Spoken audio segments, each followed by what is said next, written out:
Assalamualaikum warahmatullahi wabarakatuh. Perkenalkan, nama saya Elsa Maulidia. NIM saya 08011138530089. Di sini saya ingin menjelaskan yaitu program yang itu soalnya buatlah program menghitung jumlah bilangan genap pada suatu array dengan rekursif. Nah, di sini saya sudah membuatkan programnya, yaitu include IOStream, yang dimana itu memanggil library untuk cout dan cin. Nah, kemudian using namespace std agar tidak mengulang std di awal lagi. Nah, di sini ada in jumlah genap, in array, in n, yaitu mendeklarasikan sebuah variabel fungsi rekursif untuk menjumlahkan bilangan genap. Nah, kemudian if n sama dengan 0, return 0, yaitu jika tidak ada elemen, maka hasilnya 0. Nah, kemudian if array n-1 mod 2 sama dengan 0, itu cek apakah elemen terakhir genap. Nah, kemudian return array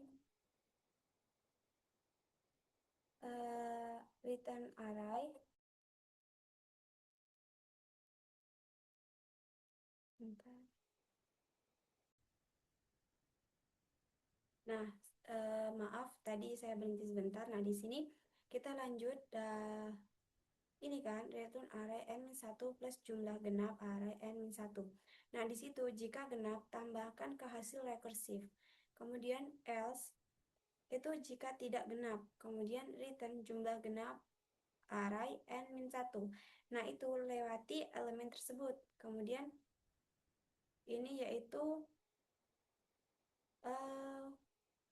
in main itu fungsi utamanya. Kemudian in n yaitu sebuah variabel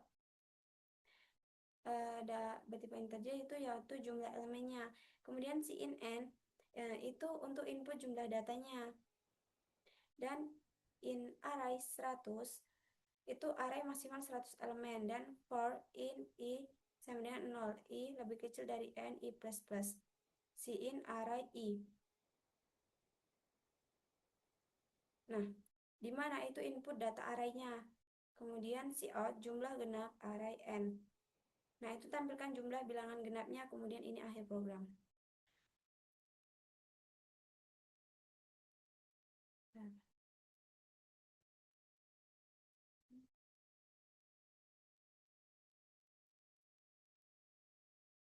Nah, kita jalankan programnya terlebih dahulu. Di sini kita masukin nomor.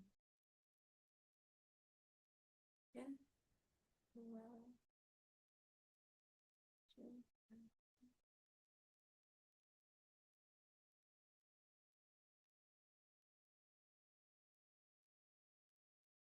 nah, di sini kenapa 16? Karena 2 ditambah 8 itu 10. Nah, kemudian 4 ditambah 2 itu 6, maka hasilnya itu 16. Nah, yang bagian ganjil 7, 9 itu tidak akan dihitung. Olehnya itu menghitung jumlah genap aja. Kemudian kita masuk di bagian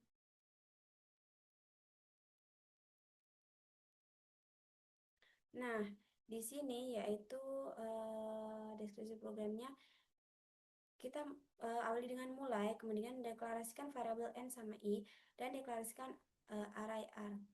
Kemudian input nilai n. Untuk i dari 0 sampai n-1 input array i. Kemudian panggil fungsi jumlah genap array n. Jika n sama dengan 0, kembalikan 0. Jika array n-1 bilangan genap, tambahkan ke hasil. Jika tidak, lanjut ke elemen berikutnya. Kemudian tampilkan hasil, kemudian selesai.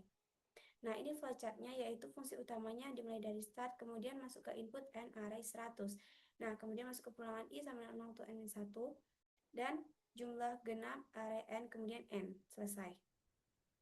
Fungsi jumlah genapnya itu adalah start, masuk ke kondisi n sama dengan 0. Jika false, dia akan ke array n-1 mod 2 sama dengan 0. Nah, jika jika true langsung ke n. Nah, di sini jika true array n-1 ditambah jumlah genap array n-1 itu jika habis itu n. Nah, kemudian jika false jumlah genap array n-1 itu maka berarah ke n juga. Nah, di sini ada program, yaitu programnya yang sudah saya jelaskan tadi. Di sini ada pseudocode, yaitu yang dimulai dari var, yaitu variabel, n, i, yaitu yang bertipe integer, kemudian array 100 yang bertipe integer, dan fungsinya itu jumlah genap array n. Kemudian begin itu untuk awal memulainya, dan if n sama dengan 0, return 0. Hasilnya itu 0 atau langsung n. Kemudian else if array n-1 mod 2 atau persen sama dengan 0. Return array n-1 ditambah jumlah genap array n-1. Kemudian return jumlah genap array n-1 kemudian n. Nah, di sini kemudian ini kan programnya ada dua, yaitu program fungsi utama dan program fungsi jumlah genap. Nah, di sini kita mulai fungsi utamanya begin untuk memulai dan write n for is maka 0 to n-1 dulu. Kemudian write array i, write jumlah genap, kemudian n selesai. Dan itu saja yang dapat saya jelaskan dan saya sampaikan. Jika ada kurang lebih atau kesalahan saya mohon maaf. Saya akhiri. Wassalamualaikum warahmatullahi wabarakatuh.